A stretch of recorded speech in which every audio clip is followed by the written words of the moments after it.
Assalamualaikum warahmatullahi wabarakatuh. Yang saya hormati para kepala sekolah, khususnya kepala sekolah di wilayah Jakarta Timur II, Bapak Ibu guru sekalian. Pada sesi ini kita akan membahas tentang akreditasi sekolah, khususnya di SMK. Untuk itu, kita mulai dengan membaca Bismillahirrahmanirrahim, dan saya izin untuk share screen.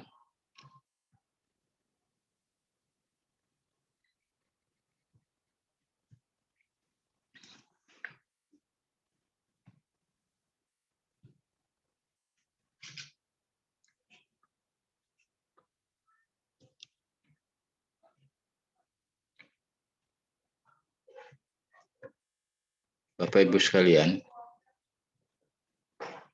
bila kita memperhatikan slide tayangan,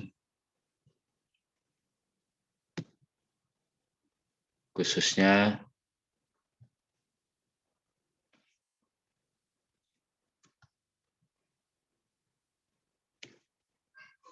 tentang akreditasi ini memiliki alur sebagai berikut.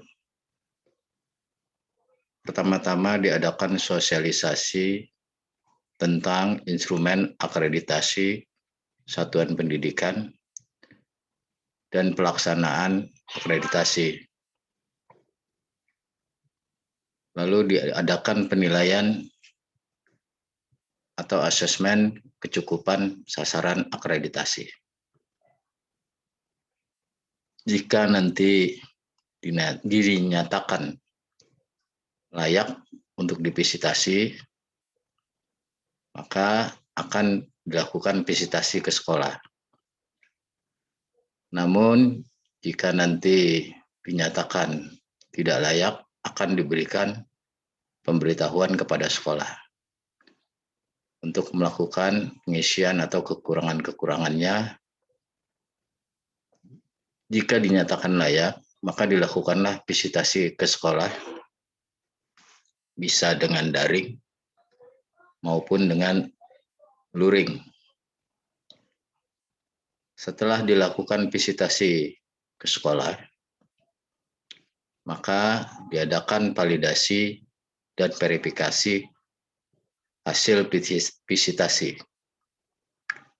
Setelah itu dilakukan juga verifikasi hasil validasi dan rekomendasi. Jika semua berlangsung dengan lancar, tidak ada kekurangan, maka dilakukanlah penetapan hasil akreditasi. Setelah diadakan penetapan hasil akreditasi, maka dilakukan pengumuman hasil akreditasi. Apabila ada keberatan hasil akreditasi, maka bisa dilakukan visitasi ulang. Sekolah bisa saja mengajukan keberatan hasil akreditasi karena mungkin hasilnya menurut pihak sekolah kurang sesuai dengan harapan, dan sekolah bisa saja menunjukkan atau mengkonfirmasi dengan bukti-bukti dokumen-dokumen maupun hal-hal yang menunjukkan bahwa sekolah itu tidak menyetujui hasil akreditasi, maka akan dilakukan visitasi ulang. Setelah itu, maka akan kembali lagi, sekolah akan divisitasi, divalidasi, sampai dengan penetapan dan pengumuman. Apabila tidak ada keberatan, maka akan diterbitkan sertifikat, dan penyampaian rekomendasi. Komponen penilaian instrumen akreditasi satuan pendidikan tahun 2020 itu terdiri dari dua bagian besar, yaitu performance based dan compliance based. Complement based, performance based itu adalah data-data primer yang harus ditelaah dokumennya, yang harus dilakukan observasi, yang harus juga dilakukan wawancara maupun dengan FGD atau focus group discussion. Sedangkan data sekunder atau compliance base itu datanya ada di Dapodik atau di EMIS untuk yang Departemen Agama maupun data-data yang ada di PMP. Data-data sekunder seperti kurikulum, penilaian, sarana prasarana maupun biaya, keempat ini masuk ke dalam data sekunder. Sedangkan performance base atau unjuk kerja itu terdiri dari mutu lulusan, proses pembelajaran, mutu guru, dan manajemen sekolah. Performance base itu saling berkaitan dengan compliance base. Jadi tetap saja ada 8 standar, namun yang akan dilakukan atau dinilai di dalam performance base itu ada 4 komponen, mutu lulusan, proses pembelajaran, mutu guru, dan manajemen sekolah. Contoh, mutu guru itu dipengaruhi atau mempengaruhi juga kurikulum. Mutu guru juga mempengaruhi penilaian. Kurikulum mempengaruhi juga nanti proses belajar mengajar. Jadi semuanya ini 8 standar itu saling berkaitan.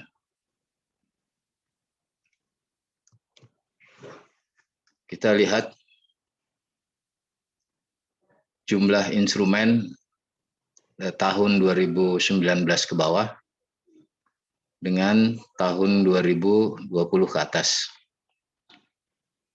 Yang lalu untuk SMK itu ada 133 butir ditambah 10 untuk EAS dan IPK. Tetapi untuk sekarang SMK itu totalnya ada 44 butir. Terdiri dari 3 butir inti dan 9 butir kekhususan. Baik dari SD atau MI, SMP atau MTS, SMA, MA, SMK, SLB, semuanya butir intinya sama 35. Yang membedakan adalah butir kekhususan.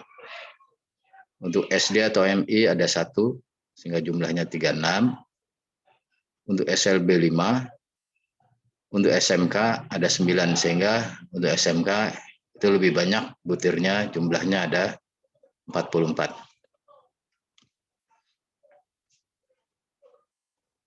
Bapak Ibu sekalian, sekolah bisa diakreditasi jika memenuhi unsur indikator pemenuhan mutlak. Ini harus terpenuhi, karena itu disebut dengan indikator pemenuhan mutlak. Ada 5 butir yang kesemuanya harus dijawab atau keterpenuhannya iya. Namun untuk nomor 2, ada pengecualian. Ini sekarang tidak menjadi syarat. Kalau yang lalu masih menjadi syarat mutlak, tapi sekarang tidak, sehingga kalau keempat butir pernyataan ini dipenuhi, maka sekolah itu bisa mulai divisitasi. Butir yang pertama, untuk indikator pemenuhan mutlak yang harus terpenuhi, sekolah atau madrasah telah memiliki izin operasional yang dibuktikan dengan mengunggah dalam Dapodik. Jadi izin operasional harus diunggah dalam Dapodik. Kalau tidak, sekolah tidak bisa divisitasi. Komponen yang ketiga, sekolah madrasah pernah meluluskan siswa. Jadi kalau yang belum meluluskan siswa tidak bisa divisitasi. Yang keempat, sekolah madrasah menyelenggarakan alokasi waktu proses pembelajaran sesuai dengan kurikulum nasional. Jadi yang tidak menyelenggarakan sesuai dengan kurikulum nasional itu juga seharusnya tidak bisa diakreditasi atau divisitasi. Yang kelima, sekolah madrasah menyelenggarakan seluruh mata pelajaran yang diwajibkan sesuai dengan kurikulum nasional di seluruh kelas. Nah, ini mohon perhatian untuk yang kelima ini. Jangan sampai ada mata pelajaran baik muatan nasional, muatan kewilayahan maupun kejuruan itu tidak ada mata pelajarannya. Jadi harus ada semua. Kalau ini semuanya ada dari nomor 1, nomor 2 kekecualian, nomor 3 harus jawabannya ya, nomor 4 harus ya, nomor 5 harus ya, maka keterpenuhan ini menjadi syarat bagi sekolah bisa dilakukan visitasi akreditasi. Selanjutnya, ada kelengkapan dokumen yang harus dipenuhi oleh sekolah. Lebih kurang ada 58, ini dicontohkan ada 18, nanti berlanjut dan seterusnya.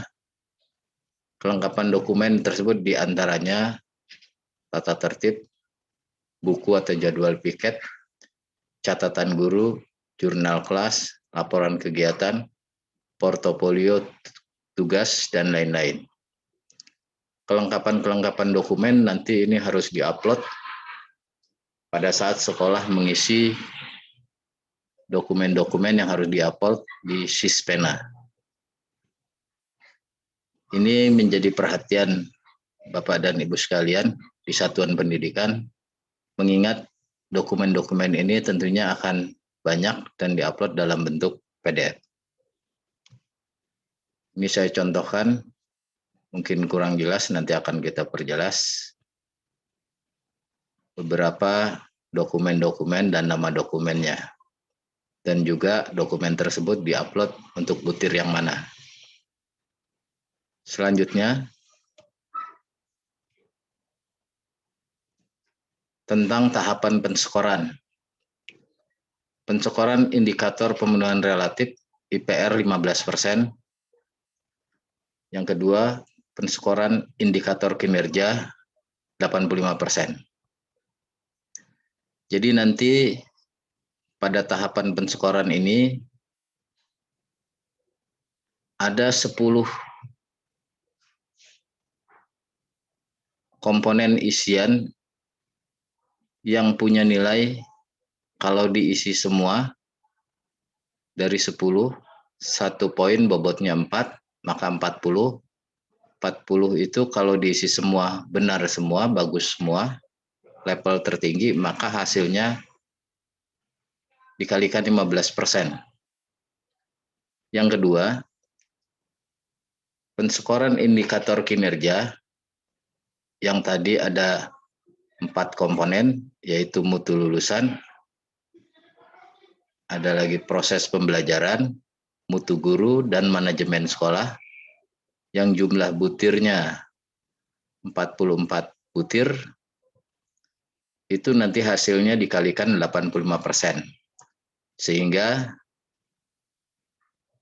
menjadi perhatian bagi Bapak Ibu sekalian, 44 instrumen itu hasilnya dikalikan dengan 85%. Dan 10 komponen isian, kalau berjumlah levelnya tinggi semua, 40, itu dikalikan dengan 15%.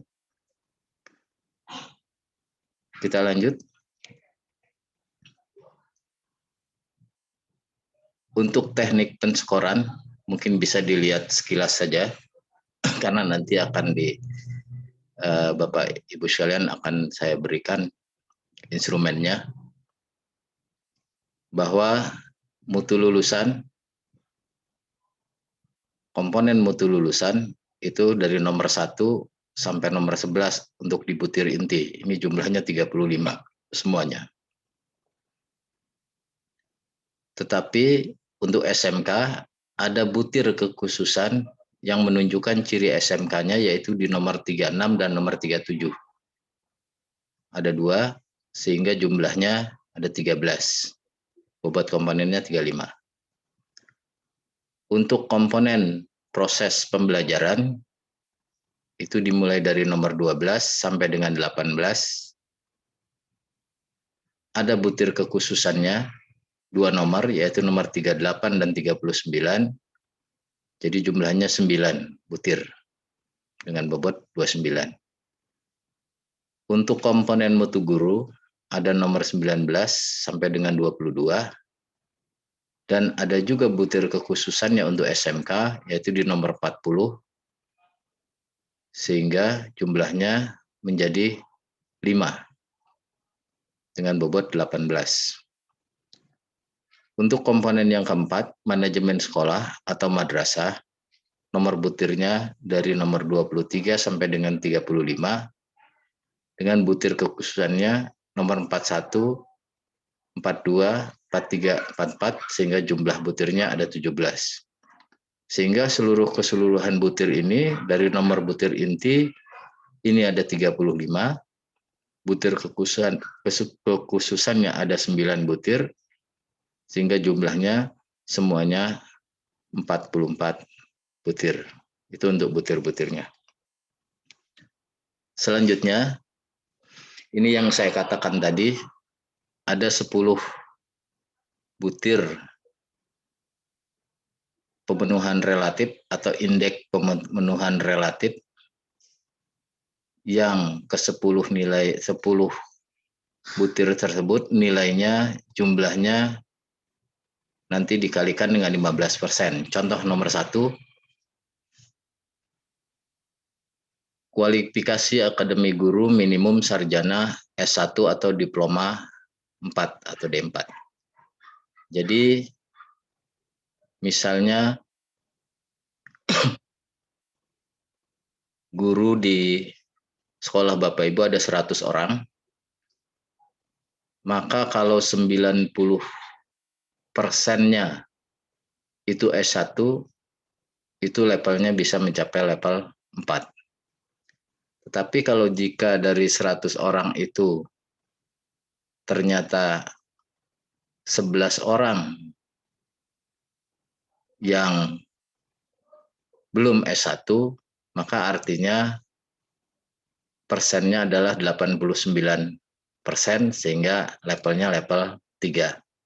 Jadi nanti tinggal Bapak Ibu sekalian menghitung, kalau ada jumlah gurunya 30 orang, ada yang belum S1 atau belum D4 ada 2 orang, berarti perhitungannya 28 dibagi 30 dikali 100%. Itu untuk cara menghitung di nomor 1. Untuk nomor 2, guru yang memiliki sertifikat pendidik. Kalau guru di sekolah Bapak Ibu ada 100 orang, 85 orang mempunyai sertifikat pendidik. Itu artinya 85%. Maka levelnya level 4. Tetapi kalau cuma 84 orang, maka levelnya level 3.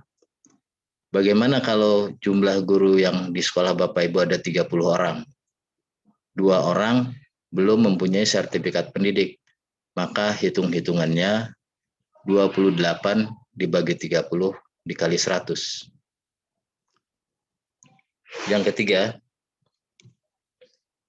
guru yang mengajar sesuai dengan latar belakang pendidikan.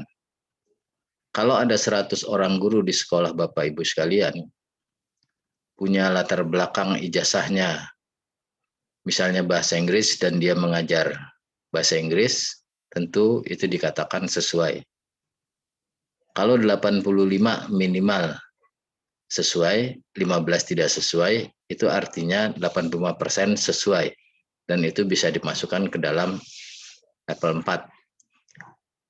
Tapi kalau ada 6 orang yang tidak sesuai, maka 100 dikurang 6, 84, sehingga dia berada pada posisi 84% dan levelnya level 3. Bagaimana kalau nanti 30 orang guru yang di sekolah Bapak Ibu, ada 3 orang tidak sesuai antara ijazahnya dengan dia mengajar. Berarti 30 dikurang 3, 27.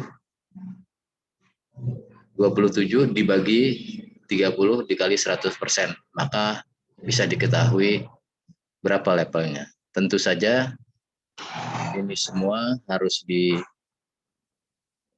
dengan bukti-bukti dan dokumen-dokumen yang memang sudah diunggah di Dapodik. Karena itu Bapak Ibu jangan lupa untuk mengisi Dapodik. Yang keempat, sekolah madrasah memiliki kepala tenaga administrasi yang memenuhi syarat sesuai dengan ketentuan. Bapak Ibu sekalian bisa mengisi nanti dia di Sispena dengan nilai 4 jika kepala tenaga administrasi tasnya atau KTU-nya berpendidikan S1 dengan pengalaman minimum 4 tahun dan memiliki sertifikat. Atau tidak S1 tetapi dia 3 tapi punya pengalaman 8 tahun. Tetap keduanya harus memiliki sertifikat. Di sini kita melihat bahwa kalau pendidikannya tinggi, maka pengalamannya bisa lebih sedikit, atau pendidikannya lebih rendah tapi punya pengalaman yang lebih lama, itu bisa disamakan levelnya, tetapi keduanya harus memiliki sertifikat. Bagaimana kalau tidak memiliki sertifikat? Kemungkinan posisi dari kepala tas atau KTU Bapak Ibu, kalau dia S1 sudah 4 tahun tapi tidak memiliki sertifikat, berarti levelnya level 2. Nah, Bapak Ibu sekalian, ini harus dimasukkan dokumennya di Dapodik dengan menyertakan sertifikat sebagai kepala tata usaha. Untuk poin yang kelima, sekolah madrasah memiliki kepala lab atau kepala bengkel dengan kualifikasi akademik sesuai dengan standar ketentuan yang berlaku. Capaiannya apabila guru memiliki kualifikasi S1 berpengalaman lebih dari 3 tahun dan memiliki sertifikat kepala lab dari perguruan tinggi atau lembaga lain yang ditetapkan oleh pemerintah. Jadi sertifikatnya harus dari perguruan tinggi atau lembaga lain yang ditetapkan oleh pemerintah.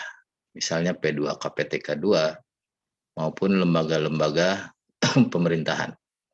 Atau laboran atau teknisi berpendidikan D3 lebih rendah, pengalamannya lebih dari 5 tahun. Dan memiliki sertifikat kepala lab Jadi penting sekali bahwa kepemilikan sertifikat itu mutlak diperlukan dan sertifikatnya dikeluarkan oleh perguruan tinggi atau lembaga lain yang ditetapkan oleh pemerintah. Bagaimana jika tidak memiliki sertifikat? Tentu posisinya itu bisa Bapak Ibu lihat, berarti ada di posisi 1. Guru yang memiliki kualifikasi dan berpengalaman tapi tidak disebutkan itu ada sertifikatnya. Itu berarti posisinya ada di nomor 1. Artinya penting sekali kepala laboratorium atau kepala bengkel itu mempunyai sertifikat maupun pendidikan. Kalau S1 lebih dari 3 tahun, kalau D3 lebih dari 5 tahun. Untuk yang keenam, sekolah madrasah memiliki kepala perpus dengan syarat-syarat sesuai ketentuan, yaitu pendidikan S1 atau D4, pengalaman minimal 3 tahun, atau D2 dengan pengalaman minimal 4 tahun. Jadi boleh saja D2, tetapi pengalaman minimal 4 tahun, asal dia memiliki sertifikat maka levelnya menjadi 4. Tetapi kalau pengalamannya kurang dari 3 tahun, hanya 1 tahun atau 2 tahun, walaupun S1 dan punya sertifikat, berarti levelnya 3. Bagaimana kalau tidak memiliki sertifikat? Walaupun S1, pengalaman minimalnya 3 tahun, kalau tidak memiliki sertifikat, tentu berada pada posisi level 2. Yang ketujuh, jumlah rombongan pembelajaran atau rombongan belajar levelnya 4 apabila jumlah siswa per rombongan belajar maksimum 32 siswa. Nah, untuk ini mungkin kita bisa interpretasikan bahwa sesuai dengan aturan jumlah siswa per rombongan belajar maksimum untuk SMK adalah 36. Maka kita bisa asumsikan nanti berada pada level berapa.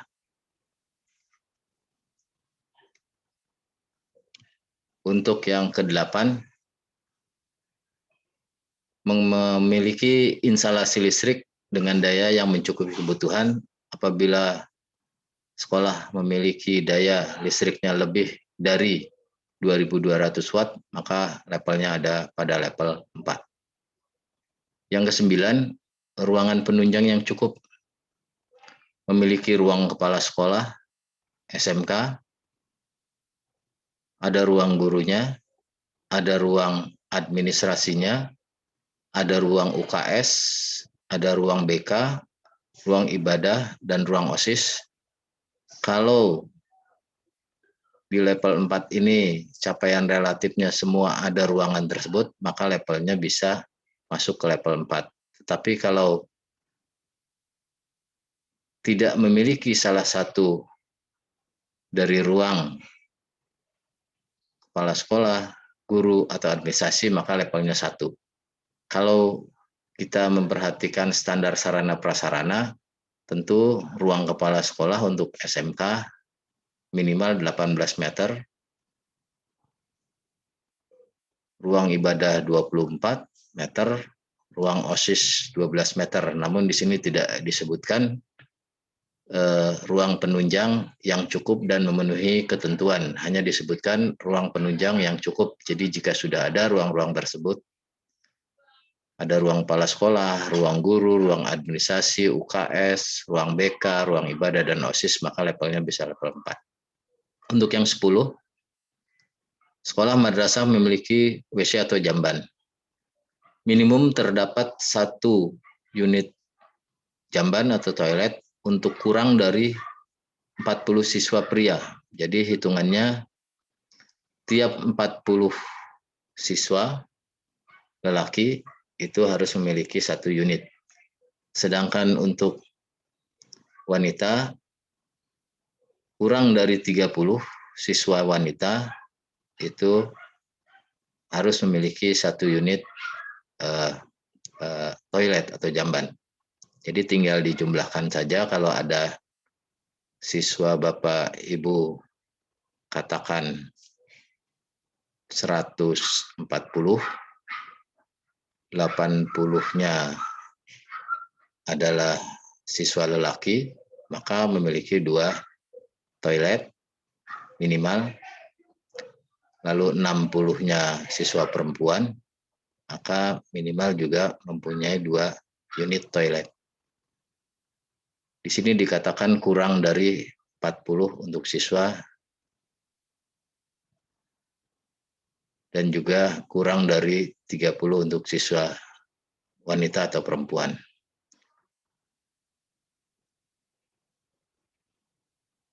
Bahkan ada standar yang menyatakan untuk wanita itu 25 siswa perempuan itu minimal 1 unit jamban. Jadi bisa Bapak Ibu hitung sekalian apakah sekolah Bapak Ibu sudah memenuhi syarat atau tidak sesuai dengan instrumen ini. Nah, di sini Bapak Ibu sekalian, dari ke-10 poin tadi, maka kalau nilainya levelnya 4 semua, berarti nilai maksimal 40, hasilnya dikalikan dengan 15%. Hasilnya dikalikan dengan 15%. Itu untuk penilaian indeks pemenuhan relatif. Bagaimana dengan penilaian yang 44 butir? Kalau 44 butir instrumen yang terdiri dari 35 butir inti dan 9 butir kekhususan, maka hasilnya kalau mendapatkan nilai 4 semua, hasil akhirnya itu harus dikalikan dengan 85%. Itu cara perhitungannya.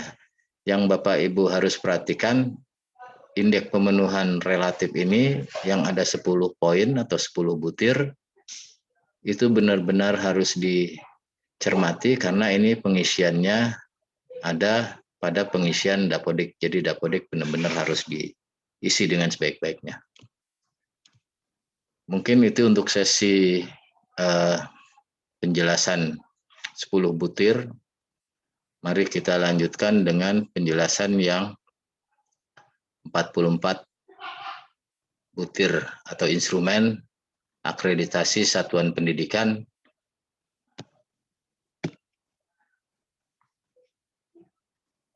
atau kita kenal dengan IASP. Saya akan coba untuk men-share tentang 44 instrumen tersebut.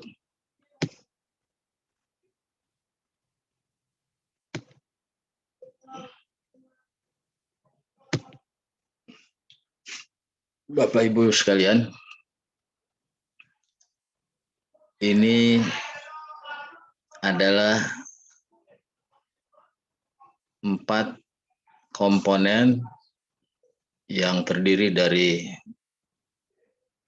butir mutu lulusan, lalu ke bawahnya nanti ada proses pembelajaran, yang ketiga mutu guru, dan keempat manajemen. Saya ingin menjelaskan 1 atau 2 butir pada instrumen ini. Untuk butir mutu lulusan, siswa menunjukkan perilaku disiplin dalam berbagai situasi. Kalau Bapak Ibu memilih levelnya 4, maka siswa tersebut harus menunjukkan perilaku disiplin yang membudaya berdasarkan tata tertib sekolah atau madrasah dan mendapat pengakuan atas prestasi kedisiplinan. Kalau butir levelnya 3, di level 3, siswa menunjukkan perilaku disiplin berdasarkan tata tertib sekolah dan mendapat pengakuan atas prestasi kedisiplinan. Kalau levelnya 2, siswa menunjukkan perilaku disiplin berdasarkan tata tertib sekolah atau madrasah, namun terbatas di sekolah atau madrasah. Kalau butirnya 1, siswa menunjukkan perilaku disiplin berdasarkan tata tertib sekolah atau madrasah, namun terbatas di kelas. Nah, Bapak Ibu sekalian, tentunya pemilihan level 1, 2, 3, dan 4 akan disesuaikan dengan bukti-bukti dokumen yang akan di-upload oleh Bapak Ibu sekalian ke dalam Sispena. Di sini pada level 1, 2, 3, dan 4 kita harus melihat kata-kata kuncinya. Kata-kata kunci di level 4 ada membudaya. Sedangkan di level 3 mendapat pengakuan atas prestasi kedisiplinan. Di level 2 perilaku disiplin itu berlaku di sekolah saja.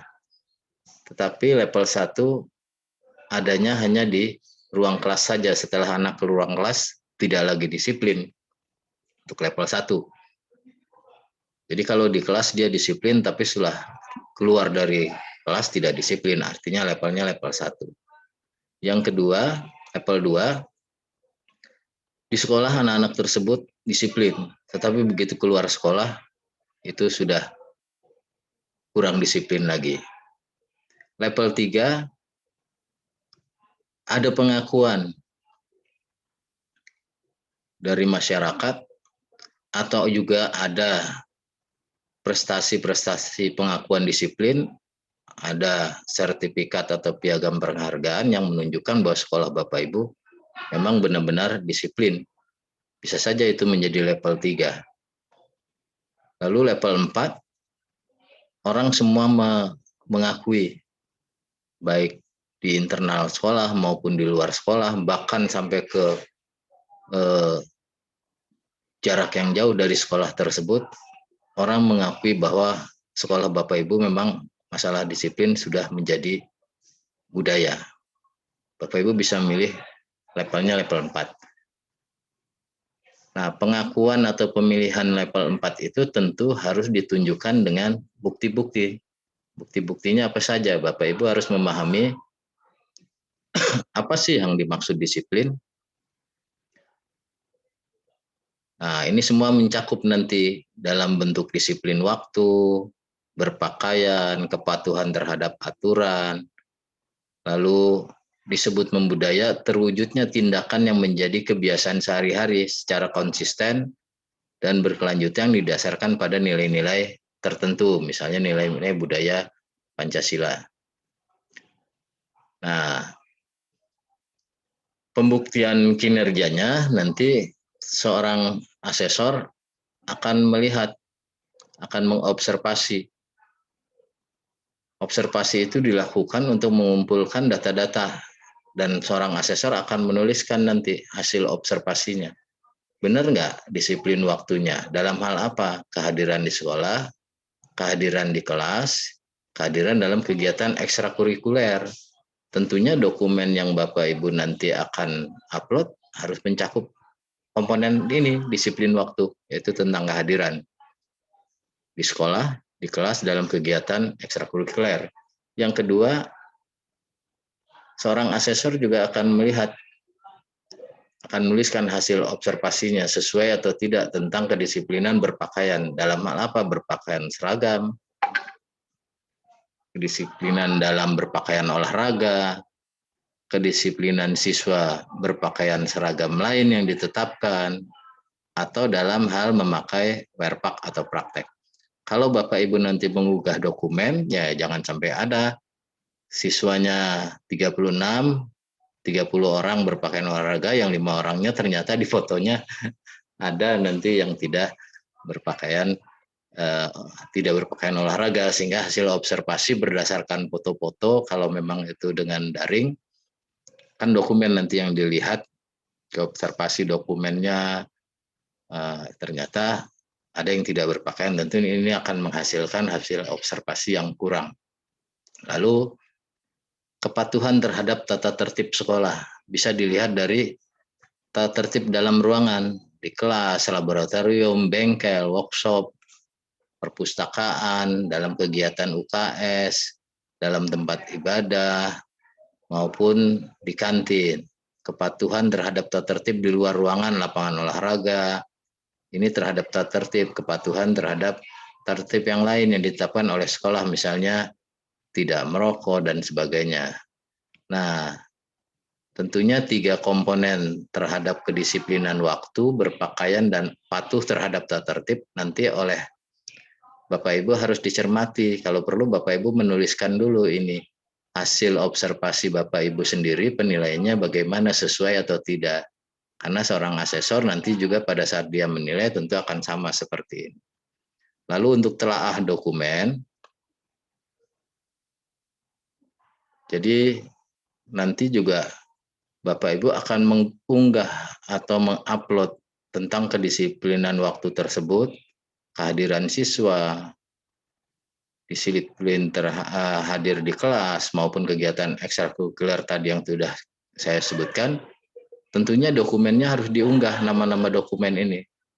Tata tertib penegakan yang mencakup tentang ada nggak piagam penghargaan, ada nggak sanksi diberlakukan dengan sistem poin, ada nggak buku piket yang berisi keterlambatan siswa, ada tidak catatan guru atau wali kelas tentang yang memuat tentang kedisiplinan waktu, karena ini kan kedisiplinannya waktu.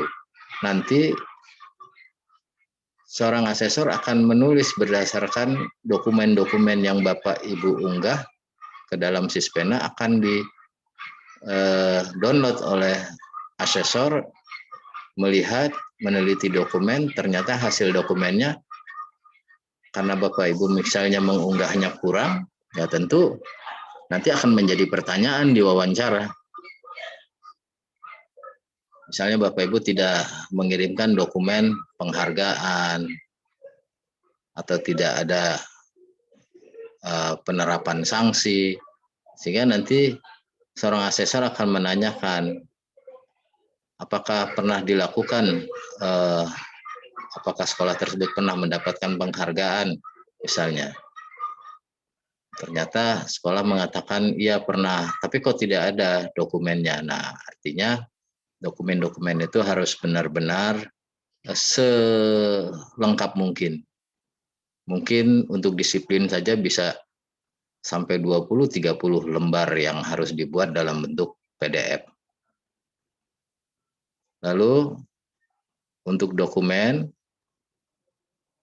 ini juga dilihat di nomor 2-nya seperti tadi, dalam hal berpakaian, dokumennya ya tentang penegakan. Kalau dia harus nanti dalam bentuk foto kegiatan, tentunya tadi yang saya sebutkan berpakaian olahraga, ternyata anak-anaknya benar ya berpakaian olahraganya semua 36 orang.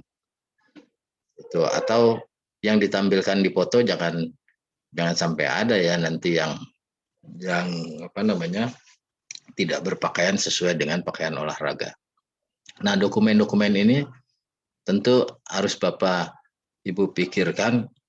Kalau pernyataannya seperti ini, tata tertib sekolah dan penegakan yang mencakup kewajiban perkara dan sanksi dengan sistem poin tentang disiplin berpakaian siswa, kedisiplinan siswa dalam seragam sekolah, berpakaian olahraga, berpakaian misalnya tentang baju praktek atau baju batik, Bapak Ibu tampilkan dalam bentuk dokumen, misalnya dalam bentuk foto, tentu harus dipikirkan bagaimana tampilan dokumen itu dengan sebaik-baiknya memenuhi kriteria ini. Sehingga nanti hasilnya Bapak Ibu bisa menuliskan hasil observasi sendiri. Bagaimana, begitu juga dengan asesor nanti akan menulis sesuai dengan fakta-fakta yang ada, dokumen-dokumen yang ada. Kalaupun nanti sekolah Bapak Ibu ternyata sudah disiplin dengan berpakaian tapi fakta dokumennya tidak diunggah atau tidak di-upload menjadi dokumen sekolah Bapak Ibu, tentu nanti akan mengurangi nilai. Padahal sebetulnya sekolah Bapak Ibu sudah sangat tertib dalam berpakaian. Selanjutnya kepatuhan terhadap tata tertib sekolah. Ini juga sama, dokumen yang diperlukan adanya buku piket yang mencakup penegakan tata tertib dan catatan kepatuhan penegakan sanksi siswa dan catatan guru wali kelas tentang kependidikan yang berisi ketidakpatuhan. Tentu dari pernyataan ini tentu Bapak dan Ibu sekalian bisa memahami kalau begitu dokumennya kira-kira apa ya yang harus disampaikan tentang kepatuhan para siswanya terhadap tata tertib dalam tata tertib di sekolah. Misalnya dalam masuk ke ruangan, dalam kegiatan-kegiatan, tentu dokumen ini semua harus sesuai dengan dokumen yang harus diunggah. Itu untuk telaah dokumen. Satu lagi tentang wawancara. Wawancara dilakukan oleh seorang asesor terhadap kepala sekolah untuk kedisiplinan waktu kepada guru, sedangkan orang tua kalau ada di blok seperti ini berarti tidak akan ditanyakan atau tidak perlu diisi. Yang terakhir terhadap siswa, tentu kepala sekolah atau wakil kepala sekolah akan mengatakan semua siswa kami disiplin dalam hal waktu, dalam hal berpakaian maupun kegiatan. Tetapi nanti kalau ada guru yang mengatakan masih ada siswa 1-2 yang tidak disiplin, artinya kan tidak sinkron hasil wawancara. Apalagi nanti siswanya juga menjawab demikian. Dari 36 orang teman-teman kami, 30 disiplin, yang 5 tidak. Berarti kan tidak sinkron antara jawaban kepala sekolah, wakil kepala sekolah dengan guru dan siswa. Nah, nanti Bapak dan Ibu sekalian di sekolah bisa berpikir bukan berarti nanti harus disetel ya, tetapi ya kalau memang sekolah itu baik pasti akan sinkron jawaban kepala sekolah atau wakil kepala sekolah. Kalau kepala sekolah mengatakan semua, tentu guru kalaupun ada 3 orang guru yang ditanyakan akan menjawab sama. Begitu juga siswa, walaupun ditanyakan 10 siswa juga akan menjawab tentu sama. Nah itu Bapak Ibu sekalian, jadi ada 3 cara, ada 3 hal nanti akan dilakukan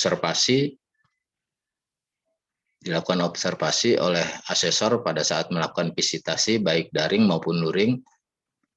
Akan ditelaah dokumen-dokumennya, akan juga dilakukan wawancara. Tentu ketiga cara ini merupakan cara-cara yang akan dilakukan oleh seorang yang melakukan visitasi terhadap sekolah. Yang saya ingatkan, perlu saya ingatkan, dokumen-dokumen tersebut harus di-upload atau diunggah selengkap mungkin karena kelengkapan dokumen itu tentu nanti akan menjadikan bahan awal dari seseorang yang akan melakukan visitasi menuju ke observasi maupun wawancara pada saat di lapangan. Seberapapun banyaknya, sesuaikan dengan apa-apa yang harus dilengkapi pada dokumen tersebut. Itu contohnya, sehingga nanti kalau dokumennya lengkap berdasarkan observasi maupun berdasarkan telaah dokumen maupun berdasarkan wawancara, posisi sekolah Bapak dan Ibu berada pada kesimpulan masalah disiplin sudah menjadi budaya di sekolah Bapak Ibu. Bapak Ibu memilih level 4. Silakan, dengan catatan harus menunjukkan budaya itu berdasarkan dokumennya apa saja yang menyatakan sekolah itu dikatakan berbudaya. apakah hanya pengakuan tapi tidak ada buktinya atau tidak ada catatannya, atau memang benar-benar sudah membudaya diakui oleh seluruhnya. Lalu Bapak Ibu berpikir, kalau begitu dokumen apa yang bisa menunjang untuk dikatakan levelnya level 4 dan sekolah itu sudah budaya. Itu salah salah satu tentang penjelasan instrumen. Lalu saya ingin melangkah ke butir kekhususan Bapak Ibu sekalian. Di halaman di nomor 38 mungkin agak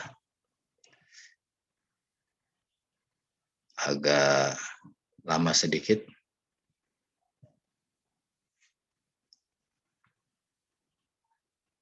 Tentang butir kekhususan ada di nomor 38 ya Bapak Ibu ya. Masing-masing bisa melihat pada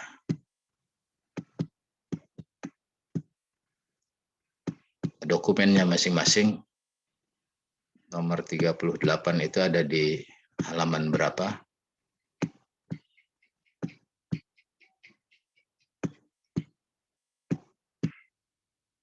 Silakan dilihat, mungkin sudah ada yang ketemu. Nomor 38 ada di halaman berapa? Ini nomor 10 ada di halaman 39, berarti ada sekitar di nomor 400-an ya. Oke, kita tunggu dulu Bapak Ibu sambil mencari.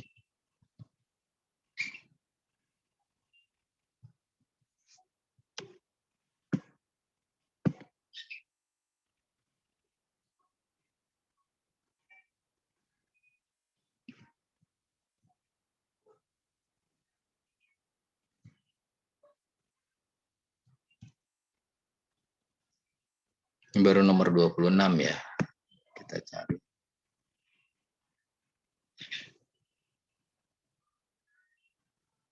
(429) itu butir nomor, coba dicari Bapak Ibu sekalian. Butir 38 adanya di halaman berapa? Nanti kita bahas.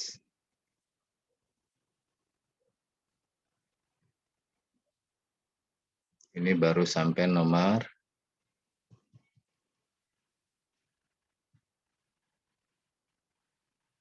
dia Bapak Ibu sekalian.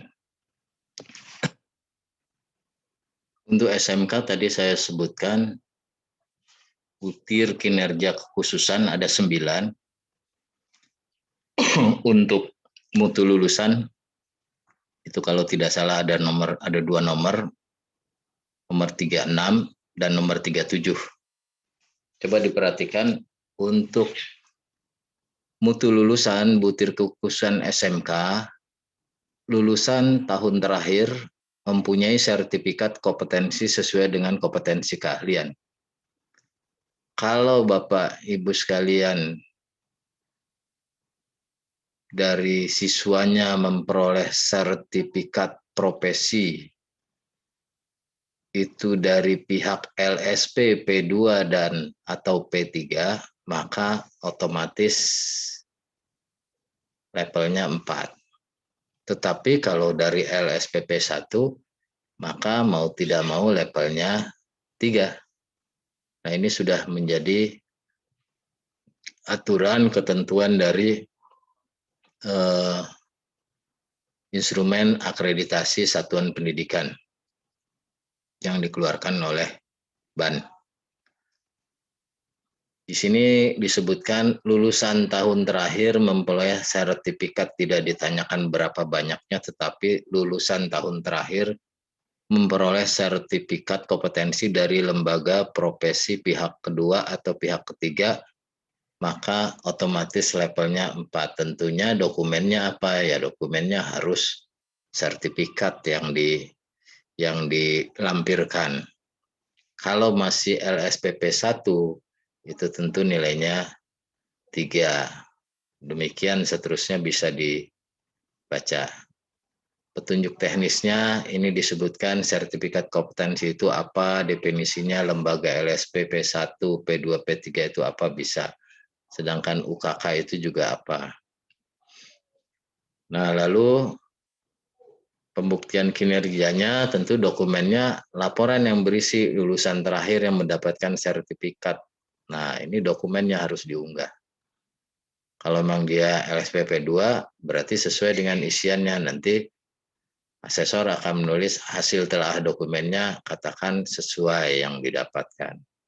Lalu salinan sertifikatnya, dokumennya itu tentunya, laporan dan fotokopinya, sertifikat yang didapatkan. Lalu wawancaranya, tentunya akan diwawancara kepala sekolah, ketua program keahlian, guru, dan lulusan. Karena itu nanti lulusan juga harus dihadirkan untuk menjadi orang yang akan diwawancara.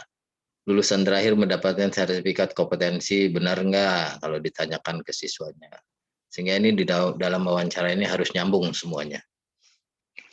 Itu ya Bapak Ibu mengenai butir-butir contoh butir-butir yang harus dengan dokumen-dokumen yang harus diunggah dan juga butir-butir yang harus dicermati baik butir inti maupun butir kekhususan. Saya coba tampilkan slide yang lain, tampilan yang lain mengenai perhitungannya atau dokumen-dokumennya.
Mungkin kita tunggu dulu Bapak Ibu ya, tampilan dari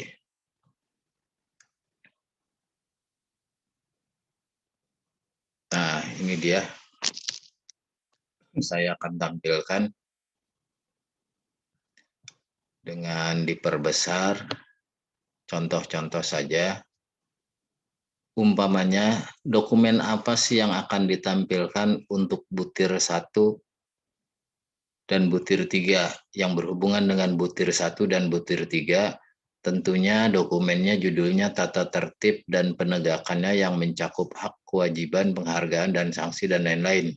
Ada sistem poin, tentu dokumen ini akan Bapak Ibu upload, unggah, nanti asesor akan melihat, oh ternyata sudah diunggah, lalu asesor akan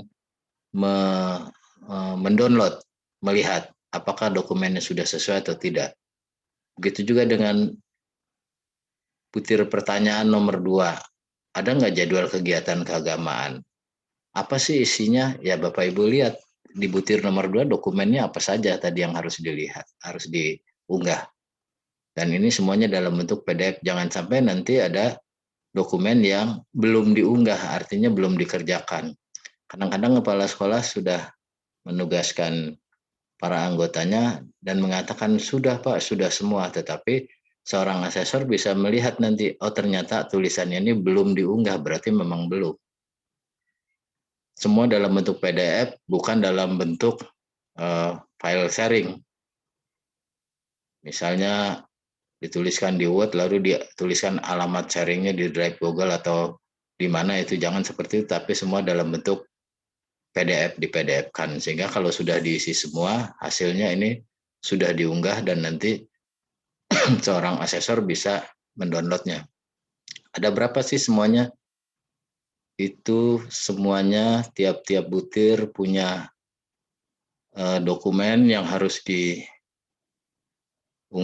sampai dengan jumlahnya itu sekitar 58 kalau tidak salah. Saya langsung saja ke bawah. Itu ada sekitar 50,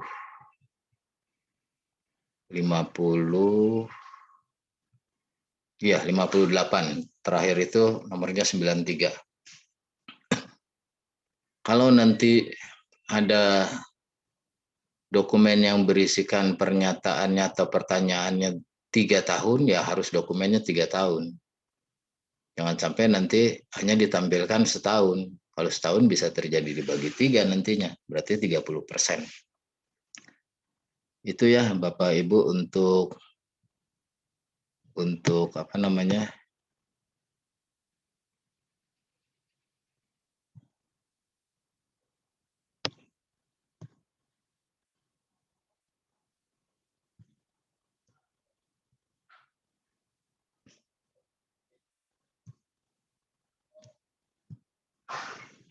Oh, belum saya share ya. Saya share dulu ya, maaf. Saya ulang Bapak Ibu sekalian, ini saya share dokumen-dokumen apa yang tadi saya bicarakan, misalnya tentang tata tertib, itu semua harus lengkap dalam bentuk PDF untuk butir 1 dan 3. Lalu kalau sudah diunggah berarti akan ada tulisannya sudah diunggah. Lalu nanti asesor bisa mendownloadnya. Tapi kalau belum diunggah, ternyata dokumen itu belum diunggah, nanti statusnya ini ada belum diunggah. Jadi seperti tadi saya jelaskan, waktu tampilannya belum tampil, nah jumlahnya ada 58 dokumen.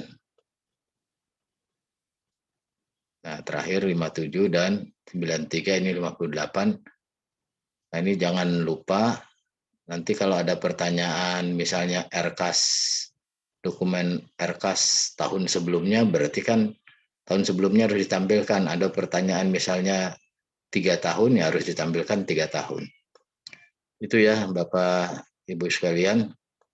Terakhir saya akan mencoba nge-share tentang cara perhitungannya.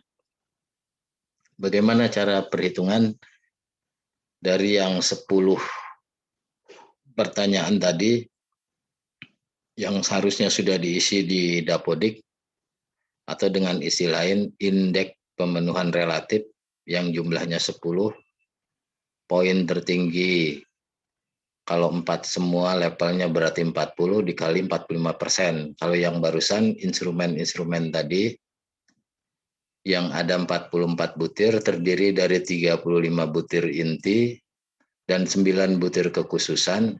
Itu kalau terisi semua itu 44 dikali 4 levelnya bagus semua dikali 85%. Bagaimana dengan perhitungannya? Saya akan coba share Bapak Ibu sekalian cara perhitungannya.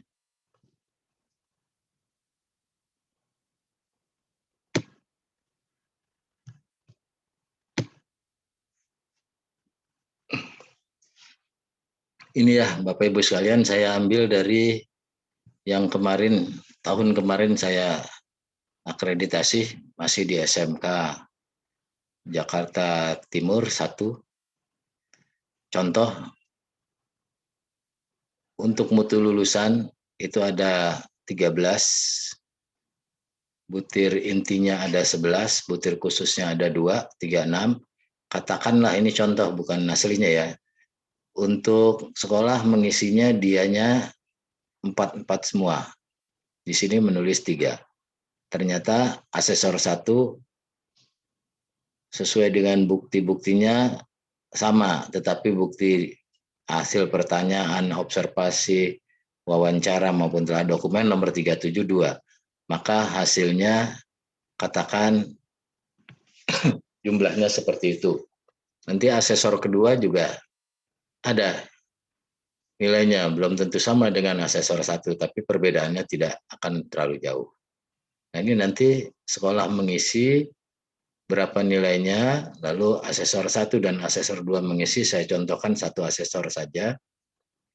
Hasil dari butir 4 butir tersebut, katakanlah jumlahnya itu 165.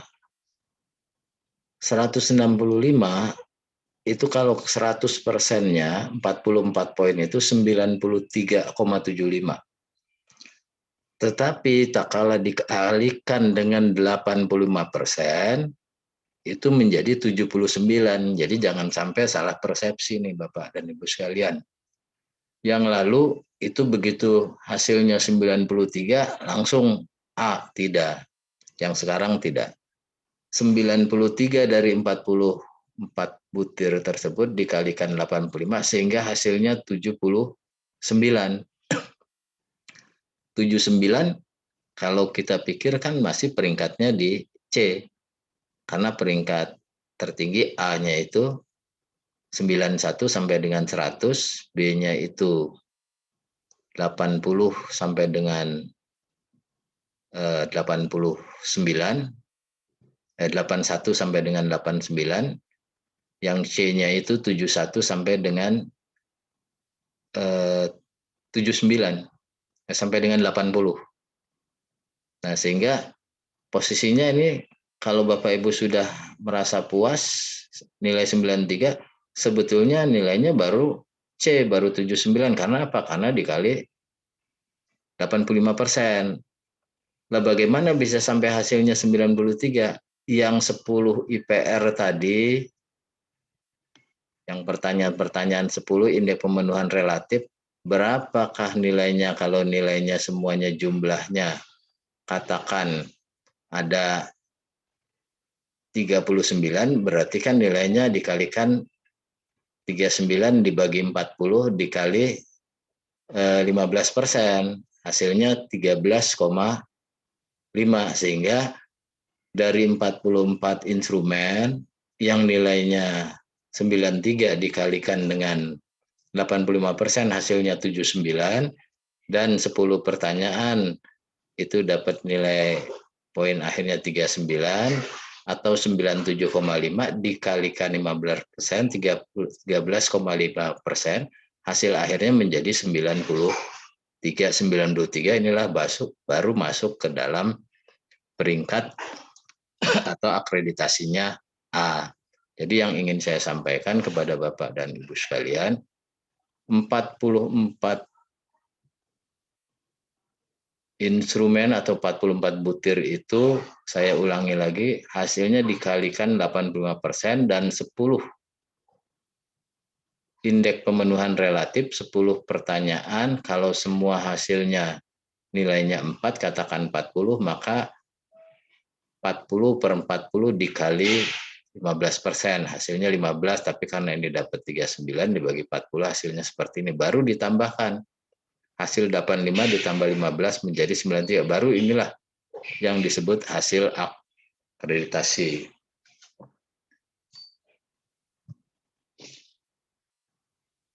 Bapak Ibu sekalian, demikian yang bisa saya sampaikan. Ini merupakan upaya pembinaan dari pengawas sekolah, khususnya karena kita ketahui saat ini sedang masa-masa pandemi. Saya tidak bisa bertemu langsung dengan banyak-banyak Bapak dan bertemu dengan Bapak dan Ibu sekalian secara langsung dengan banyak jumlah orang yang begitu banyak.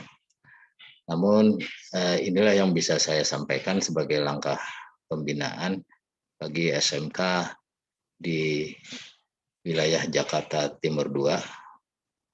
Mudah-mudahan ini bisa membawa manfaat bagi kita semua, dan selanjutnya mungkin akan saya sertakan dengan dokumen-dokumen pendukung untuk pendukung penjelasan ini semua. Demikian, terima kasih. Bila ada kurangnya mohon dimaafkan. Wassalamualaikum warahmatullahi wabarakatuh.